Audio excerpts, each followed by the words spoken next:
ایک میں اپنی بات بتاتا ہوں تجربے کی. ایک بار ایک ٹرین سے میں اتر رہا تھا, ایک نوجوان نے, میلاد کا دن تھا 12ویں شریف کا, اس نے مجھ سے پوچھا کہ کوئی ایسا عمل بتا دیجئے جو رسول اللہ کو خوش کر دو. سبحان. ربیع الاول شریف میں آپ بھی کمکمے لگاتے ہوں گے, سجاتے ہوں گے نا گلیاں, جلوس بھی نکالتے ہیں, ساری چیزیں کرتے ہیں, لیکن کچھ کام اور بھی ہیں تمہارے ذمہ. اسٹیشن میں تھے, ریلوے اسٹیشن سے اتر رہے تھے, میں نے اس نوجوان سے کہا بیٹا اگر کچھ کرنا ہے تو دیکھو ہم اسٹیشن پہ ہیں, جاؤ کوئی بوڑھا یا کوئی کمزور ہو جس کا سامان بھاری ہو تو اٹھا لو, یہ میرے نبی پاک کے اخلاق, حضور کی سنتوں میں سے اور حضور کے اخلاق کریمانہ میں سے یہ بات تھی. مکہ میں حضور اس بات پر مشہور تھے کہ اگر کوئی بوڑھا سامان اٹھا کر جا رہا ہوتا, نبی پاک خاموش نہیں کھڑے ہوتے, اس کا سامان اپنے کندھے پہ لے لیتے. ہاں, حضور اکرم صلی اللہ تعالیٰ علیہ وسلم کے متعلق حضرت خدیجہ الکبریٰ رضی اللہ تعالیٰ عنہ نے بھی یہ فرمایا کہ آپ بوڑھوں کا, کمزوروں کا بوجھ اٹھاتے ہیں, اللہ آپ کے ساتھ برا کبھی نہیں فرمایا. میرے عزیزوں, میں آپ کو ایک تجربے کی بات بتا رہا ہوں. وہ نوجوان گیا ڈھونڈتے ہوئے, ایک بوڑھی عورت اتر رہی تھی 2 بڑی تھیلیاں لے کر, اس کے پاس گیا کہ اماں جی یہ مجھے دے تو میں پہنچا دوں گا آپ کو. پہلی بات میں ظاہر سی بات ہے اجنبی کو کون سامان دے گا, اس نے منع کیا کہ بھائی چھوڑ دو, میرا سامان مجھے لے جانے دو. وہ نہیں دے رہی تھی, اس نے ضد کیا کہ مجھے دے دیجئے. وہ خاتون کہنے لگی پہلے یہ تو بتا تو کولی ہے یا سامان اٹھانے والا ہے, ڈریس سے تو نہیں لگتا, کہیں میرا سامان اٹھا کے بھاگ گیا. اس نے حقیقت بتائی, اماں جی بات یہ ہے کہ آج 12 ربیع الاول ہے, سبحان, ہمارے پروفیٹ محمد صلی اللہ تعالیٰ علیہ وسلم کا جنم دن ہے, اور ہمارے نبی پاک صلی اللہ تعالیٰ علیہ وسلم بوڑھوں کا اور کمزوروں کا بوجھ اٹھاتے تھے. ان کی یہ عادت تھی, میں چاہتا ہوں کہ ان کی وہ ادا پر میں عمل کر کے ان کو خوش کر دوں. سبحان سبحان. اس عورت کے دل پر یہ بات لگی, وہ نان مسلم تھی. اس نے سامان اٹھا لیا, جہاں تک جانا تھا وہ خاتون کے ساتھ گیا, ٹیکسی کیا اور بھیج دیا, نمبر شیئر کر لیے تھے. وہ عورت چلی گئی سامان لے کر. میرے عزیزو 6 مہینے گزر گئے اسی طرح سے. وہ نوجوان مجھ سے کہتا ہے کہ مجھے تو خبر نہیں تھی, بات آئی گئی ہو گئی, ایک بار اس طرح سے کسی کی مدد کر لیا, لیکن 6 مہینے کے بعد وہ ایک خاتون جو کرسچن تھی وہ فون کر کے کہتی ہے کہ بیٹا کیا حال چال ہے, تجھے یاد ہے ہم اسٹیشن میں ملے تھے اور تو میرا سامان اٹھایا تھا. کہا ہاں اماں جی یاد ہے. کہا کہ پچھلے 6 مہینے سے میں تیرے نبی کی سیرت ہی پڑھ رہی ہوں. سبحان اللہ, سبحان. نے مجھے ان کی طرف ڈائیورٹ کر دیا, اور ہر دن ان کی بات پڑھتی ہوں تو مزہ کچھ اور ہی آتا ہے, سبحان, لطف کچھ اور ہی آتا ہے. عزیزان گرامی وقار, آج بھی دنیا تمہارے نبی کو اگر پہچانے گی تو تمہارے اخلاق سے پہچانے, بے شک, سبحان, تمہارے کردار مانو اپنے نبی پاک. بے شک. لہذا تمہارے یہ زندگی گزارنے کے طور طریقے ایسے نہیں ہونی چاہیے کہ دنیا تم کو دیکھ کر کے یہ کہے یہ نہایت گندے رہنے والے کہاں کس دین کی طرف بلائیں گے. نہ ان کے ہاں پاکیزگی ہے, نہ طہارت ہے, نہ صفائی ہے. آج نشہ اگر کہیں بکتا ہے تو لوگ تمہاری طرف اشارہ کرتے ہیں. بے شک. پتہ پوچھو کہ نشہ کہاں ملتا ہے تو مسلمان محلوں کی طرف اشارہ کر دیں گے. کرتے بھی یہی ہیں, بیچتے بھی یہی ہیں. اور میرے عزیزوں سب سے زیادہ جرائم کہاں ہوتے ہیں, لوگ تمہاری طرف اشارہ کرنے لگتے ہیں. میں یہ نہیں کہتا کہ ہم جرائم پیشہ ہیں, لیکن تم غیروں کی سازشوں کے نظر ہو گئے. ایک بادشاہ نے اپنے وزیر سے پوچھا تھا میری کرسی لمبی دیر تک مجھے قائم رکھنا ہے, کیا کروں؟ وزیر چالاک تھا, اس نے کہا روز روز نئی اسکیمیں دیتے رہو گے, کھائیں گے پھر پوچھیں گے تمہیں کہ پھر نئی اسکیم کیا آئی ہے. کہا اگر لمبی دیر تک اپنی کرسی قائم رکھنا چاہتے ہو تو ایک ہی کام ہے, اپنی پوری رعایا کو نشہ کھلانا شروع کر دو. اللہ, چرس بھنگ ساری چیزیں ان کو پلانے کی عادت ڈال لو. بادشاہ نے پوچھا ایسا کیوں؟ کہا جب یہ سب نشیڑی ہو جائیں گے تو کب تمہاری کرسی کی طرف دیکھیں گے. ان کو ان کا نشہ مل جائے گا, بس وہ سوچیں گے بھی نہیں کہ کون حکومت کر رہا ہے, کون کرسی پہ بیٹھا ہے. اس فارمولے پر دنیا آج بھی عمل کرتی ہے.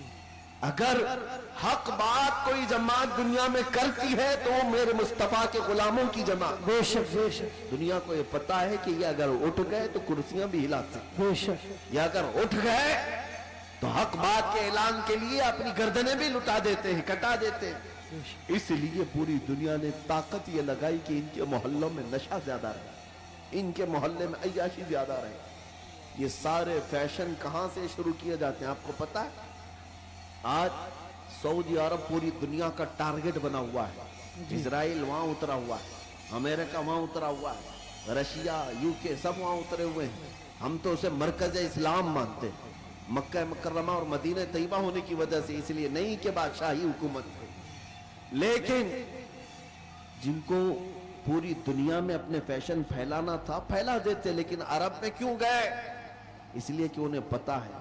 بہت زمانے پہلے اقبال نے کہا تھا, یورپ اگر کسی بات سے گھبراتا ہے نا مسلمانوں سے, تو کس بات سے؟ یہ فاقہ کش موت سے ڈرتا نہیں ذرا, روح محمدی اس کے بدن سے نکال دو, روح محمدی اس کے بدن سے نکال دو. عرب کو دیکھ کر کے عجم کے تخیلات اسلام کو حجاز و یمن سے نکال دو. یہ اقبال نے بہت پہلے 100 سال پہلے کہا تھا. آج اس پر دنیا عمل کر رہی ہے. پورے سعودی کو یہودی بنانے میں کوئی کسر نہیں چھوڑی جا رہی. ڈانس کلب وہاں, آج سینکڑوں سینما ہال کھول دیے گئے سعودی عرب میں. مکہ مکرمہ اور مدینہ طیبہ میں بازاروں میں نشہ پہنچا دیا گیا. میں نے خود دیکھا ہے, اگرچہ وہاں پر موت کی سزا رکھی گئی لیکن وہاں تک بھی پہنچا دیا. نشہ کا مطلب صرف سگریٹ بیڑی کی بات نہیں کر رہا ہوں, کوکین, افیون, ہیروئن جیسی نشہ کی چیزیں پہنچا دی گئی. ننگے پن کو رواج دیا جا رہا ہے.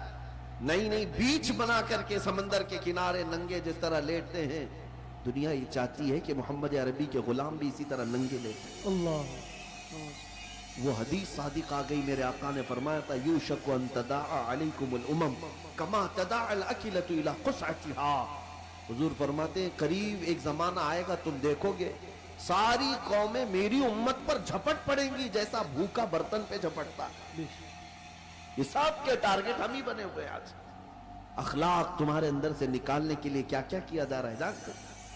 یہ انٹرنیٹ اس طرح سے آسان کر کے تمہارے ہاتھوں میں دیا گیا اور نوجوان کو آزادی کے نام پر کھلا چھوڑ دیا گیا. نوجوان لڑکا ہو کہ لڑکی ہو, اسے خبر بھی نہیں ہے کہ تمہارے ہاتھ میں یہ ایٹم بم کی طرح سے ایک ہتھیار آیا ہے. یہ ہو سکتا ہے دنیا کو نہ تباہ کرے, لیکن تمہارا ایمان اور اخلاق مکمل تباہ کر رہا ہے. ایک دو نہیں, سینکڑوں نوجوانوں کے میسج میرے پاس ہے جنہوں نے 25 سے 30 سال کے بیچ میں ہی اپنی جوانی برباد کر لی. کیا کرتے کیا تھے؟ اس موبائل کی دنیا میں داخل ہو کر انہیں ایسا لگتا ہے اب کوئی نہیں دیکھ رہا ہے, پورنوگرافی کرتے رہو, بے حیائی کی فلمیں دیکھتے رہو, ننگی تصویریں دیکھتے رہو. میرے عزیزوں, میں نے ایک ڈیٹا نکالا تھا لاک ڈاؤن کے موقع پر. اس میں جو انٹرنیٹ میں سرچ کرنے کا جو ڈیٹا آتا ہے کہ کس چیز کو کتنی بار سرچ کیا گیا ہے, تو پتہ ہے آپ کو حیرت ہوگی, ایک رپورٹ آئی ہے اس لاک ڈاؤن کے بیچ میں 95% اگر نیٹ میں کوئی چیز سرچ ہوئی ہے تو پورنوگرافی, گندی تصویریں اور ننگی تصویریں دیکھنے کے لیے سب سے زیادہ سرچ کیا گیا ہے. یہ کیا ہو رہا ہے؟ آپ کو اندازہ بھی ہے کہ دنیا تمہیں تباہی کے کس دہانے پر لے جانا چاہ رہی ہے. میں آج یہ باتیں کھل کر اس لیے عرض کر رہا ہوں کہ اگر آج تم بیدار نہیں ہوئے, کل تمہارے آنے والے بچے یہ نہ پوچھے کہ محمد کس کا نام تھا. معاذ اللہ رب العالمین. قرآن کیا چیز ہے؟ کیونکہ میں نے یہ جدہ میں, عرب میں, سعودی عرب میں ایک شیخ کو کہتے ہوئے سنا, عربوں نے اپنے بچے آسٹریلیا میں, امریکہ میں پڑھنے کے لیے بچپن میں ہی ڈال دیے تھے, اور جب بچے وہ جوان ہو کر کے آئے تو اپنے باپ سے اس بات پر لڑنے لگے کہ اللہ ایک ہی کیوں ہے. یہ کہاں کی بات کر رہا ہے؟ عرب کی بات کر رہا ہوں. آج یہاں کے بھی حالات کوئی دیگر نہیں ہے. تم نے بھی بچے پیدا ہوتے بولتے ہی دوسروں کی جھولی میں ڈال دیا. تم یہ چاہتے ہو کہ میرا بچہ فر انگریزی بولنے لگے تو بہت بڑے کمال کا بچہ ہے, بہت پہنچا ہوا بچہ ہے. تمہیں پتہ ہی نہیں کہ دنیا اپنے قدموں میں غلام بنانے کے لیے سارے ہتھیار لا کر رکھ چکی ہے, لیکن پھر بھی میں اپنی اس کشت ویراں سے مایوس نہیں. اس دنیا نے جو کرنا تھا سب کر لیا ہے. آپ کو پتا ہے ہر اسکول میں ایجوکیشن میں سیلیبس بدل کر کے کیا کیا چیزیں زہر کے طور پر ڈالی جا رہی ہیں, کیا کیا چیزیں ڈالی جا رہی ہیں. مسلمان بچوں کے ایمان کب کے تباہ ہو جائے.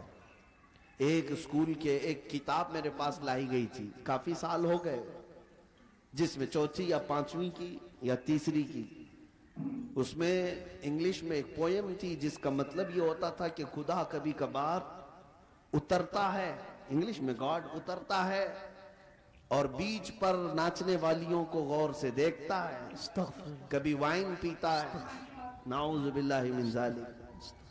یہ بچپن کے ان دماغوں میں اگر یہ چیز جائے. میں کتاب تلاش کرتا رہا, مجھے نہیں ملی. کسی صاحب نے کہا تھا کہ کوئی ٹیچر یہ پڑھا رہی تھی اسکول میں, اگر یہی سارے معاملات رہے تو میرے آقا کی وہ حدیث بھی صادق آتی ہے, کل مولود یولد علی الفطرہ وابواہ یحودانہ او یمجسانہ او ینصرانہ. ہر پیدا ہونے والا بچہ اسلام کی فطرت میں پیدا ہوتا ہے, لیکن اس کے ماں باپ اسے یہودی بنا دیتے ہیں, عیسائی بنا دیتے ہیں, یا آگ کا پجاری بنا دیتے ہیں. آج یہی تو حالات ہے. تمہارے گھر کا بچہ تو ایمان پر پیدا ہوا تھا, لیکن تم نے کسی اور کی گود میں ڈال کر کب کے اسے کافر بنا دیا. اور نبی پاک صلی اللہ تعالیٰ علیہ وسلم نے یہ بھی فرمایا, قیامت کے قریب ایک زمانہ ایسا آئے گا تم پر, صبح تم مومن رہو گے, شام میں کافر ہو جاؤ گے. رات کو مومن سو گے, صبح کافر اٹھو گے. میں سوچتا تھا ایسا کیسے ہو سکتا ہے. میرے عزیزو, دنیا نے اتنے ہتھیار بھی تمہارے پاس رکھ دیے ہیں, تمہیں خبر بھی نہیں ہوتی. تم گانے سنتے سنتے سو رہے ہوتے ہو, کئی کفریہ کلمات اس میں آتے ہیں. رات کو تو ایمان والے تھے, صبح سن کر کے کافر ہو چکے.